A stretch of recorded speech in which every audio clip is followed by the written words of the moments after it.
పద్దెనిమిది పెట్టేసారు మహిళా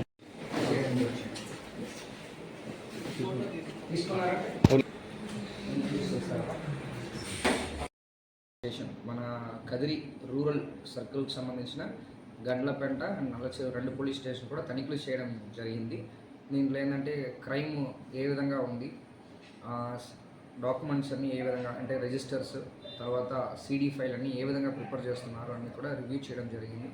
మ్యాన్ పవర్, ఇన్ఫ్రాస్ట్రక్చర్ ఎలా ఉంది, ఇంపార్టెంట్ విలేజెస్ ఇవన్నీ కూడా కొన్ని అనలైజ్ చేయడం జరిగింది. మహిళా పోలీస్ వాలంటీర్స్తో పాటు ఇంటరాక్ట్ అవ్వడం జరిగింది. ఇది ప్రతి సంవత్సరం కూడా జరుగుతున్న ఇన్స్పెక్షన్లో ఒక భాగం యాక్చువల్లీ.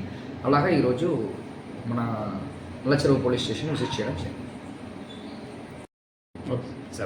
ఆయా గంజా అనేది మన రాష్ట్రంలో honourable CM and honourable DG sir ఆదేశాల మేరకు కల్టివేషన్ ప్రాంతంలో నేను ముందు అక్కడ చేశాను కాబట్టి ఐడియా కూడా ఉంది. ఇక్కడ ట్రైబల్ ఏరియాస్లో ఉన్న కల్టివేషన్ కూడా ఆల్మోస్ట్ కంప్లీట్గా నిర్మూలించడం జరిగింది. కాకపోయినా పక్కన రాష్ట్రం నుంచి మనకి ఈ తరలిస్తూ అంటే పక్కన రాష్ట్రం నుంచి కల్టివేట్ చేస్తున్న గంజాయి అనేది మన రాష్ట్రం కూడా తరలించడం జరుగుతుంది. ఖచ్చితంగా అక్కడెక్కడ యువతలు దాన్ని కన్స్యూమ్ చేస్తున్నట్టు మనకు కొన్ని కేసెస్ అన్ని ఆ డిస్ట్రిక్ట్స్ కూడా రిజిస్టర్ చేస్తున్నాము. సో మన సత్యసాయి డిస్ట్రిక్ట్ వరకు కూడా ఇప్పుడు నేను ఛార్జ్ తీసుకున్న ఒక 20 days అయింది. సో కొంచెం కదిరిలో గంజా ఉన్నట్టు కూడా వింటున్నాను. సో గదిరి కానీ, హిందూపూర్ కానీ, కొంచెం మడకసిర వైపు కానీ కొన్ని మనకి బార్డర్ డిస్ట్రిక్ట్స్ కూడా రావడానికి వెళ్ళడానికి ఈజీగా ఉండడం, కర్ణాటక డిస్ట్రిక్ట్ బార్డర్ ఉండడం అనేది కూడా ఒక ఛాలెంజ్. సో కాకపోతే ఇక్కడ ఎన్డీపీఎస్ అంటే మన గంజా అనేది ఎవరు తరలిస్తున్నారు, ఎవరు కన్జ్యూమ్ చేస్తున్నారు, ఎవరి ద్వారా లోపలికి వస్తుంది, దాన్ని కూడా కొంచెం మనం దర్యాప్తులు చేసి ఇన్డెప్త్గా వెళ్ళాల్సిన పరిస్థితి ఉంది.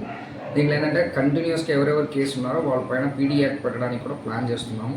వాళ్ళని గంజాలో ఎవరెవరు కన్జ్యూమ్ చేస్తున్నారో వాళ్ళ పేరెంట్స్, అదేవిధంగా ఎవరెవరు కన్జ్యూమ్ చేస్తున్నారో వాళ్ళని కూడా అట్లీస్ట్ మంత్లీ వన్స్ స్టేషన్కి రప్పించడం అనేది మనం ప్లాన్ చేస్తున్నాము. దీనివల్ల ఏమవుతాయంటే ఒకటి అవేర్నెస్ వస్తాయి, రెండవది వాళ్ళు షేమ్గా ఫీల్ అవుతారు. అంటే గంజా కన్జ్యూమ్ చేయడం వల్ల మన పోలీస్ స్టేషన్కి రావాల్సి ఉంది. రౌడీ షీట్ని ఎలాగ పిలుస్తున్నామో అలా గంజా కేసులో ఉన్న వాళ్ళని కూడా అలాగ పిలవాలని చెప్పేసి ప్లాన్ చేస్తున్నాము.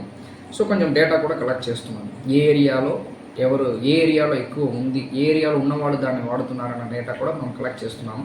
కమింగ్ డేస్లో ఒక ప్లాన్ ఆఫ్ యాక్షన్ రెడీ చేస్తూ దాన్ని అరికట్టడానికి ఆల్ ఎఫర్ట్స్ పెడతాం.